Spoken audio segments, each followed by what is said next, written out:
အဲ့ဒါလေးကြတော့နည်းနည်းလေးကိုစိတ်ချင်းရစရာကောင်းတာပေါ့နော်သူတို့ဘာရဲ့အပြစ်ကိုမြင်ဖို့ဆိုတာကဒီစိတ်ဓာတ်လေးပြဖို့ဆိုတာကလွယ်ကူတယ်ဗျဒါမှမိမိအပြစ်ဘလောက်ကြီးမြင်လည်းမြင်တာမရှိဘူးတဲ့မြတ်စွာဘုရားပတ်တန်လေးနဲ့ပြောပြပါနော်အဲ့ဒါလေးမှတ်ထားပေါ့ကွာသူတို့ဘာတွေအပြစ်ဒါကြီးမြင်တတ်တဲ့ပုဂ္ဂိုလ်ဆိုရင်နည်းနည်းနဲ့များနေအောင်ကိုကြိုးစားဖို့လိုအပ်တာပေါ့နော်အေးသွားလိုက်ပါ မိန်တော်မူပြီးလျင်ဤဆိုလက်တန်သောတရားဂါရာကိုဟောကြားတော်မူလေ၏သုဒ္ဓတံဘုဇမင်းကြီးတံ ခုနပထမမြန်မာလေးရေးလိုက်လူတော်ကအပြစ်ကိုရင်လွယ်ဤမိမိအပြစ်ကိုမြင်ဖို့အခက်နေ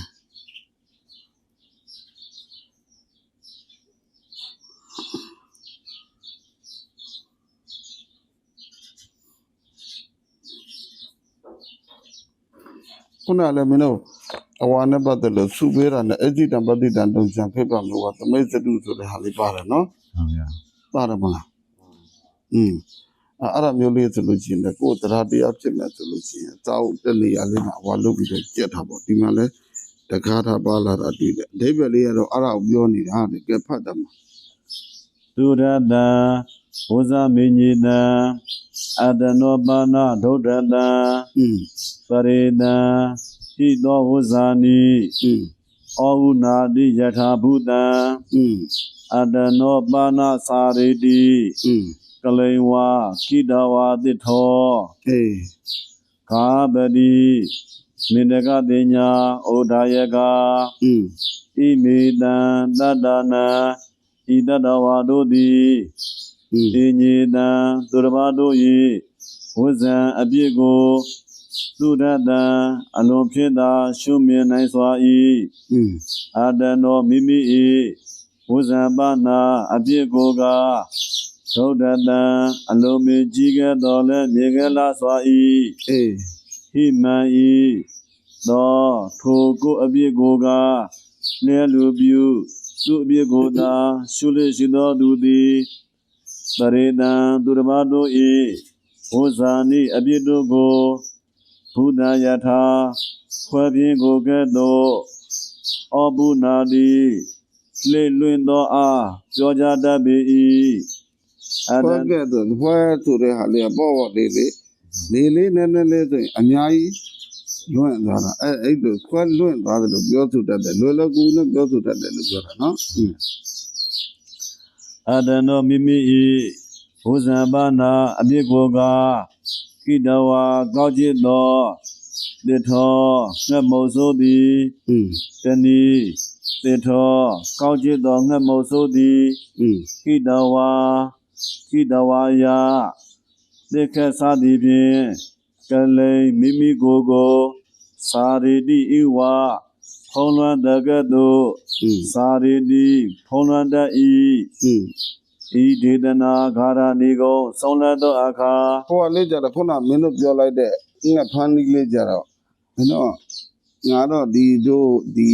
ပရိယတိဓမ္မသဗ္ဗံအကယ်ဒမီစင်တာစပြီးတီရသတော့ငါဖန်တဲ့ခါလေးရှိတယ်တော့ပိုက်ချတော့ဘာကနည်းနည်းကြီးရပေါ့နော်သူကဘာလုပ်လဲဆိုတဲ့ခါကျ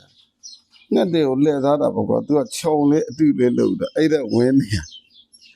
ငှက်တွေကလာနာတဲ့ခါကျမှအဲ့ဒါကိုအဆွဲချတာအဲ့ဒါလေးကိုလမ်းပြောတယ်ရှင်းတော့ကတော့အဲ့ငှက်ထောင်တဲ့အလုတ်ကငှက်ကိုဟိုလှည့်သားတာပေါ့နော်ငှက်ကိုလှည့်သားပြည်ဖြတ်တို့ဘာတို့အဲ့ကလေးတွေမရအခုမိတန်းတိုက်တော့တပြီးတော့ခဏ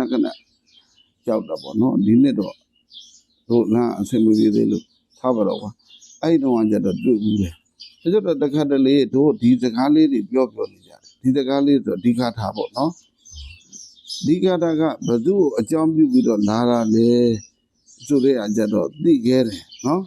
ဘသူ့ကိုအကြောင်းပြုပြီးတော့လာတာဒိဋ္ဌိမင်းကတတိနော်မင်းကတတိကမြတ်စွာဘုရားကိုပြောတာကွာနော်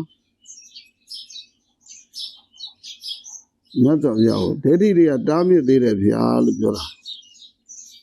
ဟုတ်တယ်မလားဟုတ်ပါဗျာအပြစ်ပြောပြီးတော့တားမြစ်တာမလား မှန်ပါဗျာ တက္ကသလေးကြတော့ဒီပြတော့ညာတော်တွေမှာဒီလိုဂါထာလေးတွေပါဇက်ထဲမှာရှိနေတယ်ဒီဂါထာရဲ့အဓိပ္ပာယ်ကလည်းသိတယ်ဒီဂါထာဒီဘလို့အခြေအနေရဘလို့အခြေအနေမှာပြောတာလဲဆိုအကြတော့ မသိ မသိဘူးပေါ့ကွာဟိုတလောတော့မမရရမင်းတို့အဲ့ဒါလေးငါပြန်ကြပြပါအိုးအဇာတတဇာတတကဗိမိသရမင်းကြီးတက်ပြီးတဲ့ကကြတော့ဇောရိကတထိတ်ကိုတက်ပြီးတော့တိမ့်တာလေဇောရိကတထိတ်ကဝလူဝန်เจ้าမှာသွားပြီးတော့ဘာလုပ်လဲဥပုသ်ဆောင်တဲ့အခါမှာဗတ်ဝိသမလောဘပြန်ထ၍အန္တကြောကြံဒုတော်သွမ်းတို့ဒုက္ခဒုတော်သွမ်းတို့ကျွမ်းဒုက္ခရောက်သည်မြပြီဟုတ်လားဓမ္မကိန်းပြောသူတော်ကဒုက္ခစိတ်တော်ကျွမွေကိုချမ်းမြေ့ဤဒါလေးတော့ရတာတယ်အဇာတတရဲ့ရင်ထဲမှာဖြစ်နေတဲ့ဒုက္ခနဲ့တောကနဲ့ဇောရိကဥပုံဆောင်နေတဲ့ပုဂ္ဂိုလ်တွေရဲ့ရင်ထဲမှာဖြစ်နေတဲ့ကာယပတ္တိနဲ့စိတ်တပတ္တိအဲ့နှစ်ခုအရှင်ထိုးပြတဲ့အရာလေးလေအခုဆိုလို့ရှိရင်လည်းခုနအမေသီတာသရဖတ်လိုက်တဲ့အလေးဆိုလို့ရှိရင်ဒီကာရာကိုတနည်းအားရေးပြီးတော့ကြက်တော့မယ်ဆိုလို့ရှိရင်ဒီဇာလန်းလေးရဲ့ကောက်ကြောင်းလေးကိုနည်းနည်းလေးရေးထားအဲ့ဒါဆိုလို့ရှိရင်ဩဒီကာရာလေးကဘယ်ကလာတာလဲဆိုတာကြနနာသိမှာပေါ့နော်မမရရပြီးတော့အတကားတပ်ပြီးလို့ကြောက်ပြောလာမှာဟိုမင်းတို့အဲ့ဒီရေကေစီဗုဒ္ဓံတရဏဂတတိနတေခမိတ္တံတိအပါယဘူမိပဟာယမာနုတံဒေဟဒေဝကာယပရိပုဒ္ဓတံတိဆိုတဲ့ဂါထာလေးဘုန်းကြီးတွေစုဝေးတဲ့အခါမှာသုံးတယ်နော်အဲ့ဒါကဗြဟ္မာလျှောက်တဲ့စကားဗျမသမီးတို့ဟောတဲ့ခါကျတော့ဗြဟ္မာကြီးတွေလည်းမဟာဝန်တော်ထဲမှာ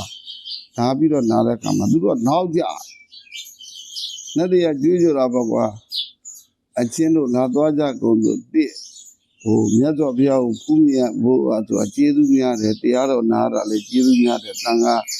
တို့ဖူးမြတ်ရတာလည်းကျေးဇူးများတယ်လို့ကျွေးတဲ့ကျွေးကြော်ရင်းနဲ့ဗြဟ္မာကြီးတွေလည်းသိတယ်ဒါပေမဲ့သူတို့ကဇံဝင်စားနေတဲ့အခါကျတော့ရုပ်တရက်မသိတဲ့အခါကျတော့နောက်ကြနေနေအမြင်ဟိုစကြဝဠာအကြီးကနေပြီးတော့သူတို့သတိပြုမိအောင်မြတ်စွာဘုရားကိုရှောက်တာအဲ့စကြဝဠာမြောက်စကြဝဠာအကြီးကနေရှောက်တဲ့ဂါထာကြီးဟိုဗြဟ္မာကြီးရဲ့စကားဒီကေစီဗုဒ္ဓံတရဏဂတတိဒီရောကြတော့ပုံဆွဲပြီးတော့အဲ့တော့အမှတ်လိုက်တဲ့အခါကျတော့မှတ်မိတာပေါ့နော်အရှင်များတို့ line မတင်တဲ့အခါကျတော့အဲ့ဒီအလေးတစ်ခုပါတဲ့နေရာဆိုလို့ရှိရင်view တော်များတာတွေ့ရတယ်အဲ့တော့ဘာဖြစ်လို့လဲဆိုတော့ဒီကာရာတော့ဘုန်းကြီးတွေသိနေကြတယ်ဒါပေမဲ့ဘယ်ဟာဆိုတဲ့အခြေအနေကြတော့မသိဘူးပေါ့နော်မသိဘူးပေါ့အဲ့ဒါလေးပေါ့ကဲသွားပါ ဤဒေသနာဂါရာနီကိုဆုံးလဲသောအခါများစွာသောသူတို့သည်သောတာပတိဖို့သာတိတို့ဆက်ရောက်ကြလေကုန်၏ဤကမနဂတတိအကြောင်းသည်ပြီးသွားပြီလားပြီးသွားပြီဟောဗျာ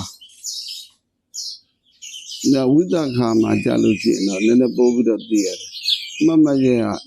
ကျွတ်တန်းဝင်ဖို့အလာတာတော့တေလပုံသားကိုအကြောင်းပြုပြီးတော့လာတာ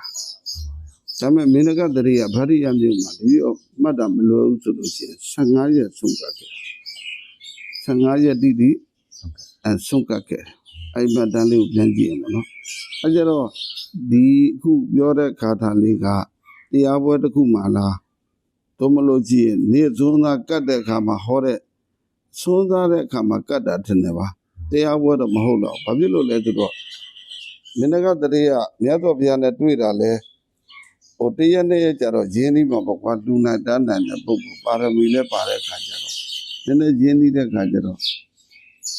သူဒီမြတ်စွာဘုရားကိုကြိုတဲ့အခမ်းအနားမှာအနောက်အချက်ဖြစ်ရတဲ့အကြောင်းအရာလေးကိုပြောပြတာသင်ပြရတယ်သင်ပြသပြီးတော့ဒီလူရကြွလာတဲ့အခါကျတော့ဒီကြိုဆိုတဲ့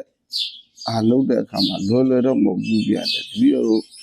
အင်္ဂါတိုင်းဆိုတာလဲမဂရာတိုင်းနဲ့နှစ်တိုင်းတစ်တိုင်းနေတာ ဒီတိုင်းနှစ်ခုဆိုတာကတတိဆရာကြီး6ယောက်ဥဆောင်ပြီးတော့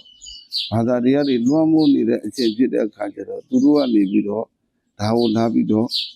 တားပါသေးတယ်မလူဖို့မကြိုဖို့ပေါ့နော်မကြိုဖို့အရှင်ဘုရားတို့ရဲ့အပြစ်ကိုပြောပြီးတော့တားတာပေါ့လို့ပြောတဲ့အခါမှာဘုရားရှင်ကိုယ်တော်မြတ်ကြီးကသူတို့နာမည်ထက်မပြောဘူးလူရဲ့သဘောတဘာဝကားတဲ့သူများရဲ့အပြစ်ကိုမြင်လွယ်တယ်ကိုယ့်ရဲ့အပြစ်ကိုကျတော့သေးအကြီးတော့မှမမြင်ဘူးဆိုတဲ့ကာရလေးကိုဟောလိုက်တဲ့အခါမှာအဲ့တရားပေါ်မှာတော်တော်များများသောတာပန်ဖြစ်သွားတယ်လို့ပြောတာပါဗျာ